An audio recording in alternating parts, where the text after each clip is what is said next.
The United States and European powers are vowing a firm response to those responsible for recent alleged toxic gas attacks in Syria's eastern Ghouta, where hundreds of civilians have died in recent weeks.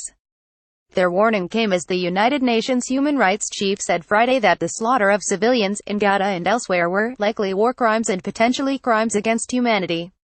In a telephone conversation Friday, U.S. President Donald Trump and German Chancellor Angela Merkel agreed that the government of Syrian President Bashar al-Assad must be held accountable, a German chancellery statement said. This applies both to the Assad regime's deployment of chemical weapons and for its attacks against civilians and the blockade of humanitarian support, the statement said. In a separate conversation, Trump and French President Emmanuel Macron vowed there would be no impunity for those responsible if further chemical weapons attacks occurred, the French president's office said. Macron stressed there will be a firm response in the case of proven use of chemical weapons leading to the death of civilians, in close coordination with our American allies, the office said. France and the United States will not tolerate impunity, it said.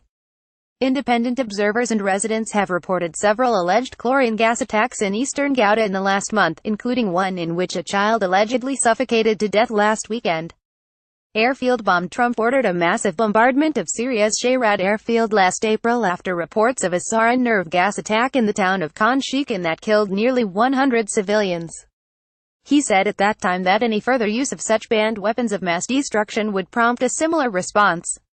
Washington this week asked the UN Security Council to set up a new inquiry into who is responsible for chemical weapons attacks in Syria after reports of the suspected chlorine use in eastern Ghouta.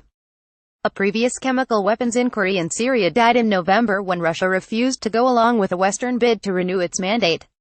UN Human Rights Chief Zaid Ra'ad al-Hussein issued a warning Friday about the re-emergence of chemical attacks in Ghouta as well as the fierce Syrian government bombing campaign that he said had targeted civilian areas and hospitals and killed more than 600 people since last month.